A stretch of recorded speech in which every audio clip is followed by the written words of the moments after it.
Y'all, I've been excited to talk to you about my experience with the iPhone 13 Pro lineup, and in particular, the iPhone 13 Pro Max and iPhone 13 Pro.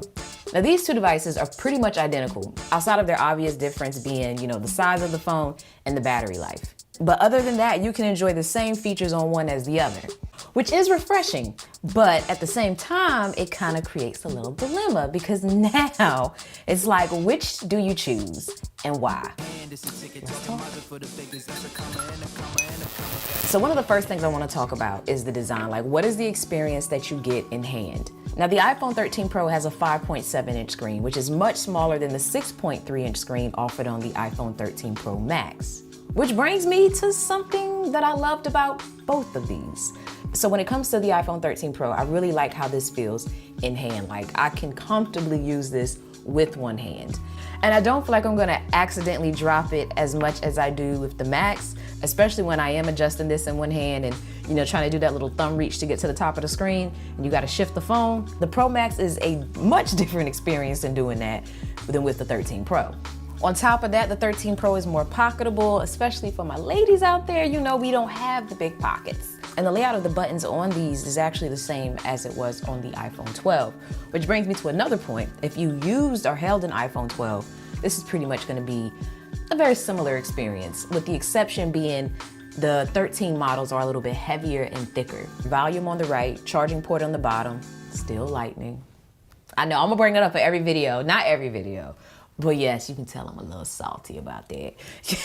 You have speakers along the bottom as well, a SIM card tray on the left side, a mute switch, and your micro SD card slot. And the colors, we have new colors now. We have this beautiful Sierra blue, which is different than what we saw last year. So this one is a lighter tone. It's a very unique color, and it's one that I'm happy to see from Apple because I know I said I wanted to see new colors, but I really didn't have in mind what that would look like. So yeah, I'm pleased with this one.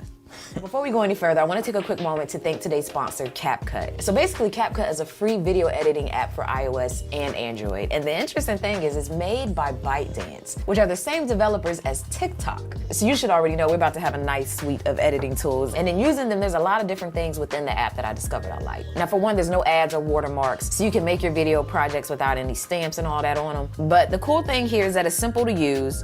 You basically add in your video. You have your options here at the bottom of things that you can do, so you can trim it, you can add your own audio or voiceover. But a cool feature in here that I really like is under the text option, because when you tap on that, not only can you add text, but it can also auto caption your video. And you can take it a step further because you can change the look of the text that is auto captioned and delete it as necessary. I mean, God, you can just do so much in here. You can even add in green screen footage and remove the background. You can even go in and change the format so that it automatically adjusts the size to accommodate, whatever social media platform you might want to post it on. And that little 3D zoom thing that people like to do with photos? You can do that too in here. I mean, I'm just touching the surface of the things that you can do, but I definitely think it's worth a download because a lot of those things that I just mentioned are free. There are some paid aspects of the app, but it's definitely one of those free apps that you can actually enjoy without having to pay. So yeah, I'm gonna have this link down below for you so that you can check it out on your own. But yeah, let's get back to the video. The one thing though that I have mixed feelings on are the stainless steel sides on this. Like, yeah, I have to hit you like the makeup tutorials so you can see the stainless steel sides there. It wants to focus on my face. But anyway, I don't know. I have mixed feelings about them because I feel like it does add, to the premium look of this. But the fingerprints in the process take away from it because as soon as you touch this, my gosh, it gets loaded and it's like a minor pet peeve. But for those of you out there that, like to rock your phone without a case, you see this beautiful back and then you get to the sides and it's like, just not the same effect. You can't appreciate its beauty when it's smudged up, you know what I mean? Now, the display. Both of these do get a bit brighter than the 12s as Apple claimed, thankfully, And ProMotion, it's a nice experience up here. I'm so glad to now finally have it on my iPhone and not just on my iPad. So that has been nice. And it's honestly, I feel like something that you're gonna notice. Like everything just looks super smooth and buttery, especially when you're playing certain games. Yeah, you can see the difference. And another thing that changed for the displays on the entire 13 lineup is the size of the notch. It's smaller, 20% smaller to be exact. Now, what does this look like for you? For me, it was it was okay. You know, like, yes, I saw that it was smaller, but not so much smaller that I would forget the notches there. So smaller, yeah. But it's not one of the things that I feel that you notice as quickly because it doesn't drastically change your viewing experience. Now, whew, y'all, I'm gonna go ahead and tell you, we about to probably have a little lengthy conversation about this next subject, which is the camera, because this is where I think the most drastic change was applied, down to just how it looks in general. Like, the camera bump is so much larger this year, like significantly. And you know, you already had the little table rock going on, but it's on a whole nother level now. Like, geez, but with the larger lenses comes a great experience. So something that I really admired this year with Apple is that they actually, I want to say, upgraded every single camera on every single iPhone 13. Hats off. So example, we now have sensor shift optical image stabilization on the entire 13 lineup, not just the Max, which was the case for the iPhone 12s. So what does that mean for you? Basically, steadier videos and better photos, which is gonna be a huge help, especially for those moments when you're grabbing a photo or grabbing a video while you're walking or riding in a car, or just any moment where your hands aren't gonna be as steady as you need them to be.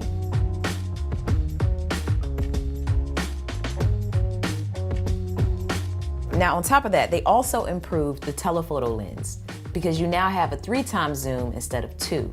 And you can now go up to a 15x zoom versus the 10x zoom. And I'm happy to say images look great, you know, in this mode, because sometimes the quality just ain't there.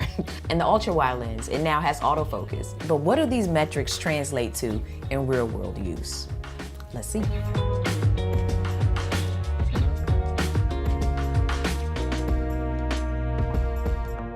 Now, something that just blew my mind is cinematic mode.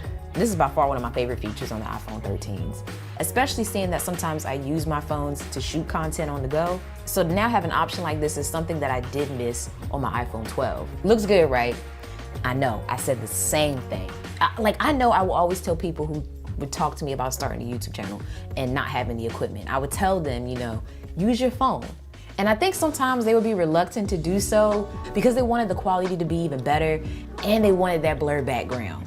Now with the regular camera, don't get me wrong, you still have great quality footage, but sometimes getting that blurred background was more of a challenge. But now it's so much easier, like you don't even have to fully understand how to create that blurred background because now you can just swipe to the mode and it gives it to you naturally. And the cool thing here is that you can even adjust the focus after the fact.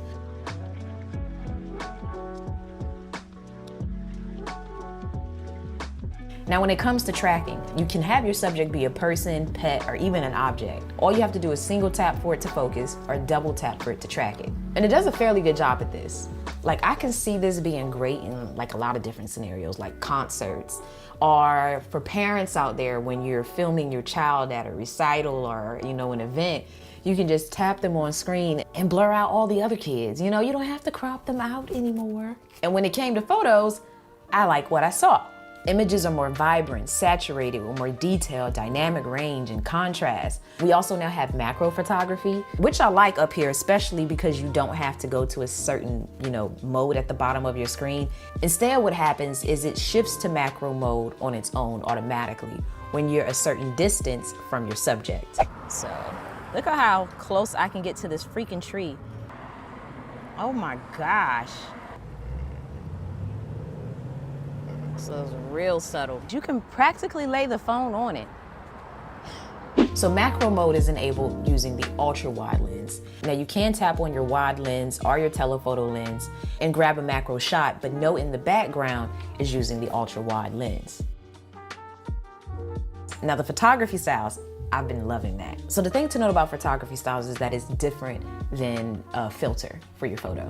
Because photography styles works to preserve the skin tone, whereas a filter does not. But something to note is that photography styles is an option that you must select before taking the photo, and you cannot edit or change after you get the photo. It will basically be like the default look for all of your pictures, unlike a filter in which you can change after the fact.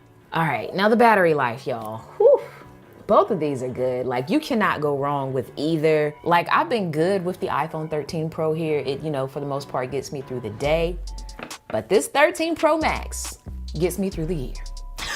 You know, I'm playing there. I'm exaggerating. What I'm basically saying is the 13 Pro Max will definitely get you through the day and possibly then some. Now, my final thoughts. Which of the two phones am I going to, you know, make my daily driver? Would I recommend either to you? Yes, I would recommend both of these phones to you. It's really a matter of preference at the end of the day. Like, I do like the fact that this one's easier to manage in hand, easier to manage in my pocket, just easier to manage, period.